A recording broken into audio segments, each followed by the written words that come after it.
Hello, and welcome to the APAPP podcast. This is the Interventional Pulmonary edition, or second edition, I guess, since we have one already. And so I am Rebecca Priebe. I am your chair for the Interventional Pulmonary division of APAPP, and I'm excited to have you here today to talk about the Zephyr valve bronchial valves for your patients with severe emphysema.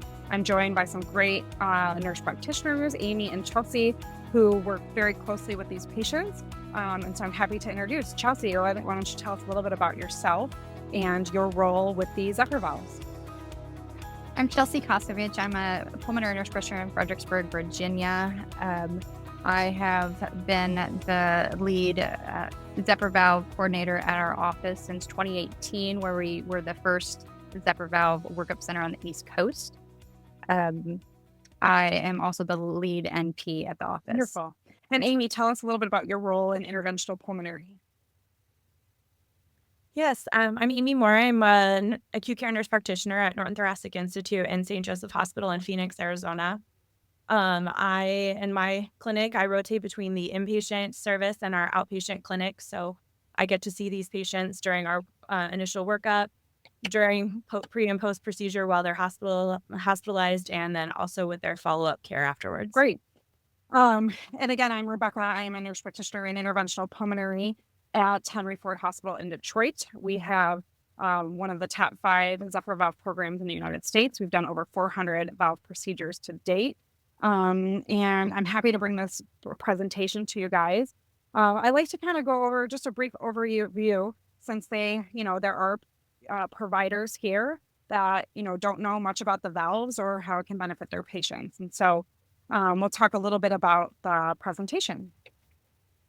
All right, so I'm going to go through just a few slides. For those of you just listening, you can pull up the slides on the podcast or YouTube, but it's just a brief overview. The Zephyr valves are for patients with severe emphysema who are experiencing shortness of breath with and without exertion, poor functional status because of their shortness of breath. It's really for those patients with severe gas trapping with hyperinflation that are short of breath. They were approved in 2018 here in the United States, although these valves have been used all over the world for this procedure and also for air leak. But it's approved here in the United States in 2018. They're completely removable, so if there's any side effects or anything from the procedure, they can be removed, and patients go back to essentially how they were pre-valves.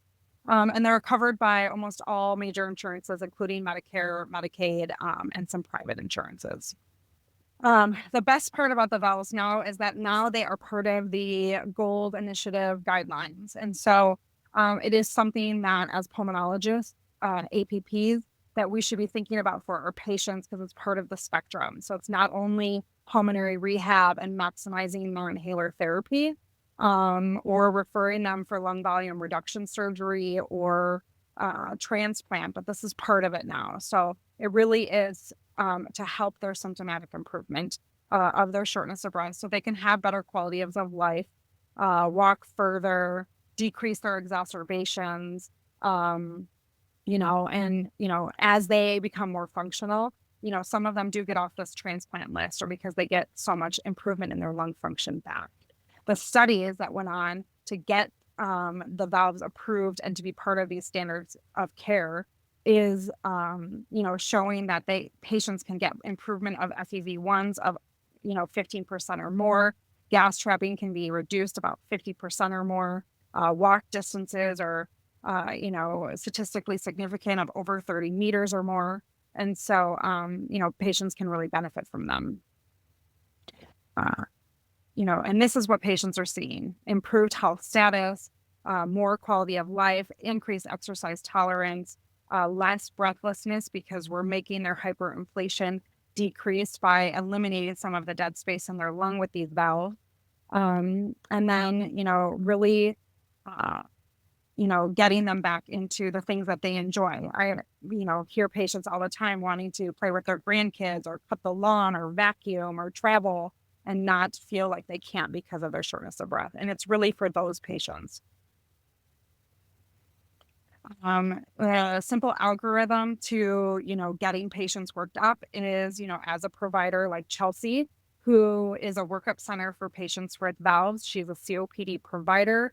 Those patients who are on maximal therapy, still breathless with gas trapping, and declining FEV1s. We want these patients that are referred for valves early enough so that they're functional and still get a lot of benefit from it. And so if your patient's lung function is declining, 10 to 20% a year, they're getting their gas trapping on their PFTs are increasing, those are when you should be referring them to treatment centers for valves.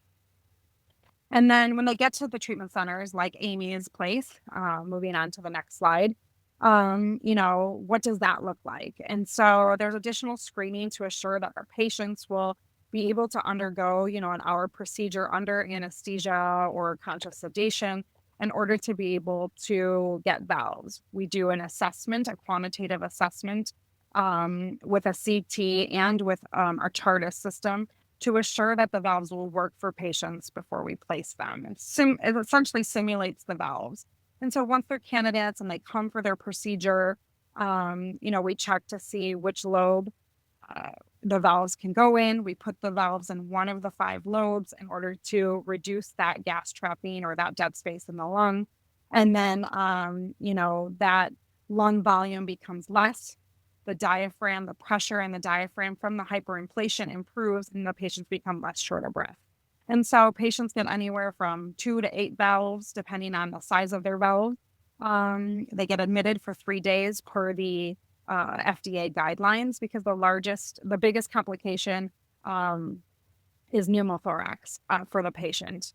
And I don't like to call it a complication. I would think Amy and Chelsea agree. It just means you got success of the procedure right away. And they post-procedure come back for testing just to assure their valves are working and that the patients are feeling great.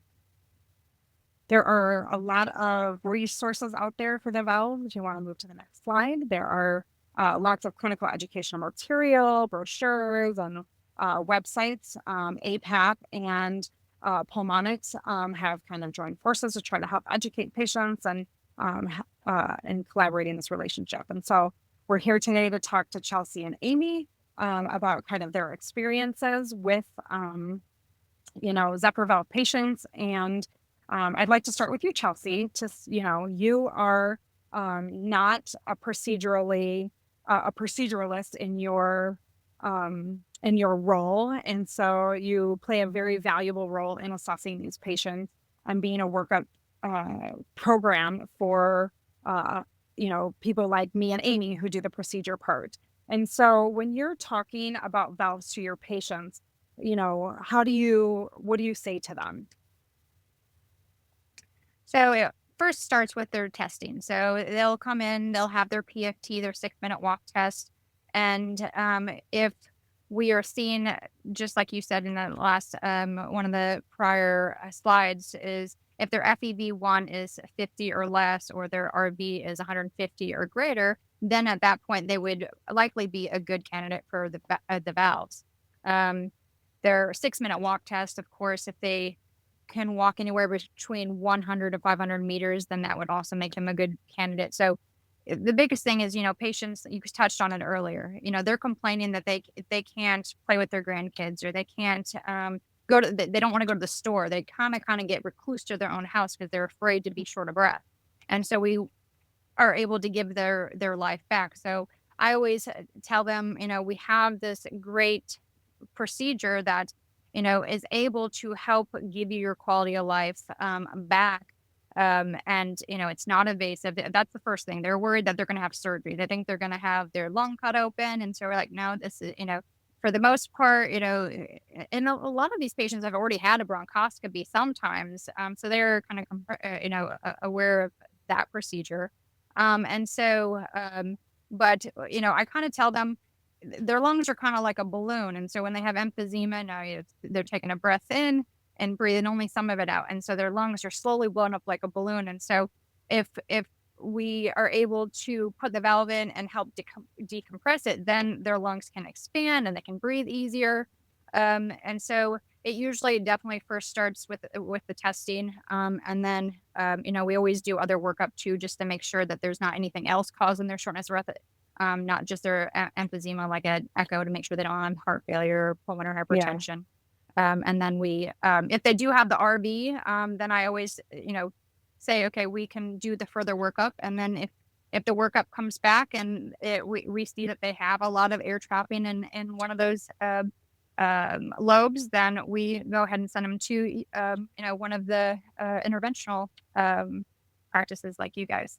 And Amy, and how do you go about with your patients when you're assessing them for valves? You also see non-valves patients in clinic. So is there a lot of crossover between those patients, and how do you go about identifying those patients as good candidates? So, fortunately, we do get a lot of good referrals from our community that have done some of the basic workups. Well, we have a great nursing team that does a lot of our screening for our patients as well. So they have a very detailed, kind of criteria list that they go through, and they speak to the patients on the phone and get their background, go over what testing they've had if they meet the criteria, and kind of help initiate those conversations before they come see us in the clinic. We also have our transplant team and our advanced lung disease team that's part of our clinic as well. So we work closely with them to once, COPD patients are getting more severe, they'll refer them over to us to take a look at it. Transplants, if they're not ready for transplant, they're a little early, they'll send them to us to evaluate to see if we can buy them a little bit more time before they go through the whole lung transplant workup. So we've got a lot of good referral systems that are feeding into our system as well. And so usually by the time we see them in clinic to say whether you would be a good candidate or not, most of the work's already been done for us. And then when you bring them in for procedure per se, um, what does that look like your role in the procedure? Do you help place the valves? Are you in there in the procedure, or are you just managing the patients on the inpatient side? Yeah, so I usually just manage them post procedure. I follow them throughout the next 3 days. I know that I think some centers do have the APP place the valves at our center, maybe one day, but not right now with the bandwidth that we have.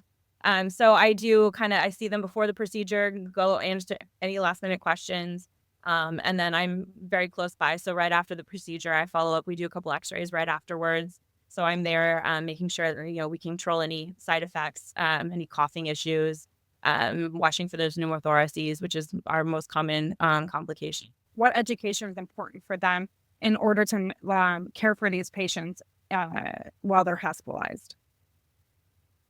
So I do have a education printout that I give to the nurses as well, so they kind of know what our personal protocol is, what to expect with these patients. And I've done some in services with both our procedural nurses in the endoscopy suite and with the floor nurses. We have a dedicated floor that we send all these Mhm. patients to, so they kind of know what to expect. It's a step down unit to keep an eye on them. So I'm just making sure they understand that how these valves work, what things to look out for. I mentioned that the pneumothorax is the most common complication. We see that in about 1 out of every 3 or 4 Mhm. patients is going to have that complication. So making sure they know what to look like. We also have a chest tube kit that travels with the patient throughout their hospital stay, so that if that does happen, we can just jump right in and go ahead and place the chest tube Right. immediately. And Chelsea, you're obviously seeing these patients after their procedure. If you're workup center, are you doing all of their testing after as well, post procedure? We are. We are. So, we usually start PFTs 6 months after, and just looked at, we're looking at the response of the RV, seeing if the FEV went up as well. The 6 minute walk test. We look to see did we see that they have been able to walk a lot longer? Do they need less oxygen? So we do that routinely 6, 9, and 12 months. And then because we're outpatient pulmonary, we continue to do that, forever. But for the valve specifically, we just do it up to 12 Mhm. months. And then if anybody has any problems, they start feeling like they're um, short of breath more than normal, we will get a high resolution CAT scan just to check the valve placement. and just see if we need to go back in and see if any of the valves move. They need to be replaced. Sometimes, as you guys know, the bigger size need to be put in. But we do watch them closely. You bring up such an excellent point because revision and valve issues is a thing, right? And so, when we look at it nationally, about 50% of patients need some sort of valve revision. So, Amy, tell me why, in your experience, why some of these patients need these revisions. Well, there's a couple different things that can happen. Sometimes they don't, like, Chelsea mentioned, maybe the valve isn't sitting right. It isn't exactly the right size. So when we follow up and we do a repeat CT scan, we don't see the atelectasis of the lung that we're anticipating. So, and any improvement on the PFTs, the Stratex program has a nice option where you can load a post-procedural high-res CT as well, and it can analyze that and give you an idea if some of the valves have moved, if you have gained hyperinflation in a different lobe. So those are kind of good tools that we use to troubleshoot them. We also can see sometimes people would develop granulation around the valve, so we can go in there and kind of zap that and clean that area up if we need to.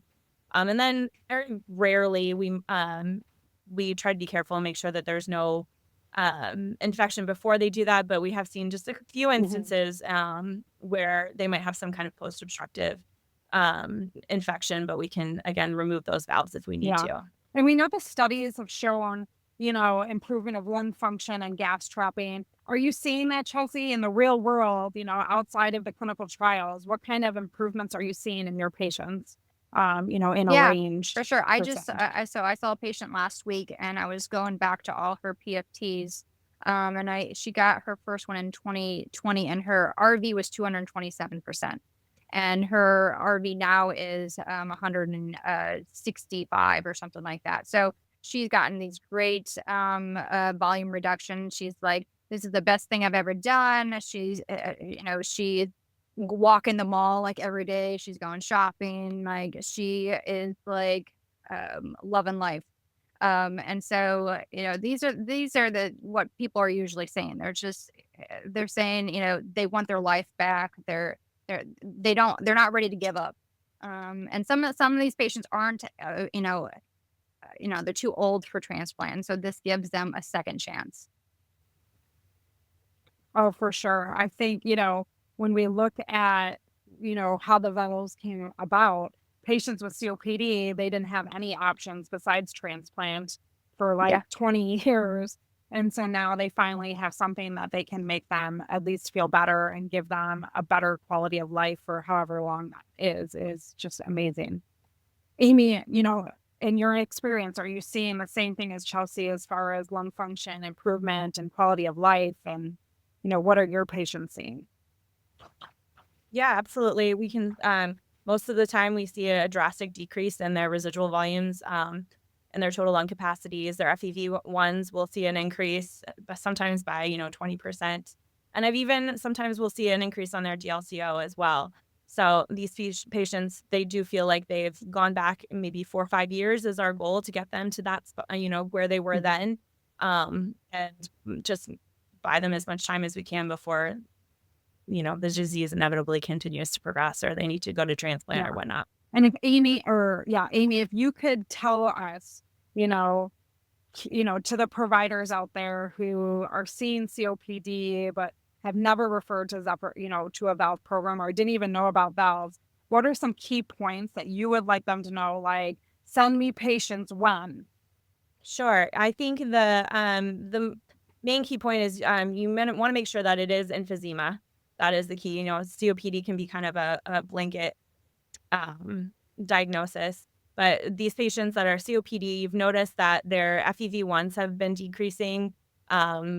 Their residual volumes, the valves for the FDA guidelines say about 175 for residual volume. But if you want to start sending them when they're starting to reach 150, or you're seeing like an increase over the next year, kind of anticipating that these patients could be candidates. Yeah, we don't want them, because we do sometimes get patients where they are at the point where they're a little too sick for the valve. And then at that point, we recommend that they go on to transplant and kind of bypass us at that point. So early is always better. We we also screen our patients to make sure that if there's pulmonary nodules, things like that, which are inevitably come up if they've been smokers, those things have been stable for a little time period too. You want to keep an eye on those. Um, but again, then, cardiac issues, making sure that's at a minimum. We want to make sure that they're safe enough to handle the procedure. But yeah, the sooner the better. I think those on your PFTs are the important. And, your 6-minute walk also can tell you a lot about where those patients are at in their disease process. Yeah, I always find it funny when like their lung function's so great, but then their 6-minute walk declines. I'm like, you need to get off the couch and like do some work. Yeah, they have to understand that it's not You're gonna. like They still have to do deconditioned. the work. Like they think that sometimes they think, some people I think they want the valve and they're like, Yeah, oh, yeah, and they yeah, feel so great. They just yeah, don't have yeah, to exercise. I just I'm just out there, and I'm just like, get out there and like yeah. get on a treadmill. So Get to your pulmonary rehab yeah, class. for real. And Chelsea, what do you think about someone like yourself who doesn't do procedures? Like, how did you even get into like being a workup center for a So valve I referral? was at Chest in 2018, and I talked to Pulmonix at Chest, and the rep happened to be that was there happened to be my rep for my area, and so we linked up, and one of the doctors that is also in my area happened to be there too. So we actually are workup center for them. And so I brought it back to the practice, talk to all the doctors and be like, "Hey, they want to, bring this." And so, because it was new, nobody was doing it. Like I said, we were the first on the East Coast. Yeah, I have kind of been championing for it. It's kind of been exciting to kind of see it grow in our office too. yeah. And it's so great, like imprint, that not only are the valves for just interventionalists and large institutions and hospital organizations. I mean, there's private practice groups out there that, are benefiting from their diagnostic testing and their, echoes and 6-minute walks and PFTs. Not only financially, but now their patients Better. are getting better and feeling better. And so it's nice to see that you can kind of do it all, no matter what setting in pulmonary that you are. I always think, and then you have this great established relationship with, an advanced center like Amy and I's that can do clinical trials and stuff like that for, other, COPD diagnoses like chronic bronchitis or those patients who, can't get valves or whatever. So you have that kind of in your back pocket. Um, any kind of complications and stuff that you go over with your patients, Amy, that, I always get asked about oxygen and, I can come off my oxygen or come off my inhalers after this procedure. And like, how do you go about that with your patients? Yeah, so I try to set some expectations for for after the procedure. I usually tell them for the first 45 to 90 days, you might not feel a huge improvement. Some people do right away. Some people it takes a little bit more time. And you can still get those benefits over a longer period of time, even if you don't have a reaction of atelectasis of that low immediately. I also tell them, a lot of, like you said, a lot of them want to know, am I going to get off my oxygen? Sometimes yes, sometimes no. It's hard for us to predict if that's going to happen, but hopefully, if we can improve your PFTs, improve your activity tolerance, you might be able to get off the oxygen, or maybe you only have to wear it at night, or something like that. As far as complications, the biggest complication that we've seen, both in the clinical trials and in real life, is a pneumothorax is the big one. So I do spend a good chunk of my time on those initial consults to kind of describe to them that this is a possibility. We see it in about out of every 4 or 5, but I think in our clinic we actually see maybe a little Yeah. bit less. I actually bring in like a But chest tube and I show them everything. yeah, I've got like a big picture that I draw all over, and I go into a lot of detail about what the lung is doing, Yeah. so they can kind of visualize it. And then, once what to expect for if that does happen, our studies have shown that these people do have the same benefit, For sure. as if a pneumothorax didn't happen, if we can just resolve that. Worst case scenario, we would have to take the valves out if, the pneumothorax doesn't resolve. But I think I've only seen 2 cases out of the last 5 years that I've been Yeah. doing this, that we were able to do that. So, and then, of course Well, and it's a reversible a procedure, right? So if you have right. complications, Yeah. So, every program or anyone who's doing valves, everyone does them all differently and their thought process is differently. Like at our institution, it's more of a palliative procedure for us to help people with their breathing and their shortness of breath and functionality. So if they're not better, do we take them out, right? And it's a great option that you can take them out. They're 100% reversible, right? And, unlike surgery, which, surgical lung volume reduction is not reversible and the complications are a lot more. And so I think it is a great option, for our patients. Is that like something that you drive home with your patients, Chelsea, that it is reversible and, you Definitely. know, And I've had some patients that, we've taken them out because they didn't get benefit, but for the most part they do. But I always let them know it completely reversible. So, and I have, a valve that sits with me, and I show them what it is so they can kind of visualize it so they yeah. understand, okay, what are they putting in me? And then also, I don't think we touched on, they have to make sure that they're not smoking. And so sometimes, Oh, yeah. that kind of helps them quit smoking by talking about the valve too. So Yeah. Yeah. Giving them some incentive, kind of yeah, goal to feel better, give them a little bit more motivation. And, this population, the COPD population is hard in general. So, I mean, I commend you for working with them because they are a tough population. They're very anxious and but they're very motivated and, they do want to feel better. And so I'm so glad that, you guys are able to participate in getting people through the process, Chelsea, because that's like the hardest part is this throughput of finding the right patients and, knowing the testing and getting them there and getting the word out.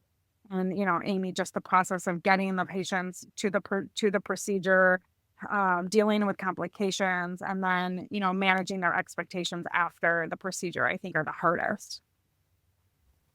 yeah. I mean, I do have that conversation too with them sometimes, because a lot of these patients are so desperate for some relief that that's why we always want to have those conversations and so they can kind of, I don't want them to hang their hat completely on this procedure. I guess I'll Yeah. say it that way because they are pretty excited Yeah. about it. I try to describe it as like another inhaler that they're just kind of adding to their mix. And so that it's just, a supplement to helping them breathe better instead of like this miracle transplant that it's not. Yeah. So, but yeah, I mean, we see, just like you guys, great improvements of 60% RV reduction, anywhere between 5 and like 40% improvement in their FEV1s, 6-minute walks, like 2/3 better than what they did pre-valves. And so, there are patients that don't get as good a benefit, and that's okay. I think, they still get something. We always talk about those patients that have emphysema in all 5 lobes or just emphysemas in upper lobes. And I think, or just the lower lobes. And I think those patients that have, upper or lower lobe predominant gas trapping do better with the valves when they have some healthier tissue elsewhere. But I still see Absolutely. benefit in those patients who have gas trapping and emphysema in all 5 lobes. And yeah, it's not amazing, but they still get a little bit and they still do great, I think. And are you seeing that similarly with your patients, Amy? Yeah, we do try to obviously choose the lobe that's has the most destruction on it, and try and leave those healthier lobes if we can. And even I will add to like sometimes we don't have complete atelectasis of that lobe, and people still have both a subjective and an Yeah. objective improvement in their breathing. So it might not be that obvious on a CT but the PFTs are better and they feel Yeah. better.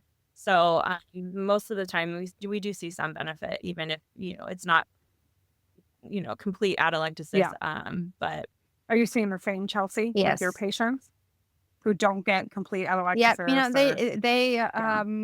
a lot of time. Well, I think one of the things is that we make them move a lot more before the procedure too. So I think that pulmonary rehab helps. But even if they get partial, but I think for the most part, most of my patients have complete atelectasis. If not, we send them back in for revision. And if they just can't, Yeah. if it doesn't happen, then we give them the opportunity to take them out. But Yeah, it's definitely a great option for patients. And so, I want to be mindful of your time here, and I wanted to thank you for joining me on this podcast today about valves. Any last minute thoughts or comments, and get your patients out there um, and get them evaluated. So yeah, I want to, thank you for joining the podcast today. If you're interested in joining the interventional pulmonary group with me and Amy and all us interventional people, you can email info@pulmapp.com. And we'd love to have you join our interventional pulmonary group with APAPP. There are no CMEs for this particular podcast, but we have a ton of CME podcasts, so you can go to the website and check it out. Thank you again. Thank you, Amy and Chelsea, for joining me today, and we'll see you soon.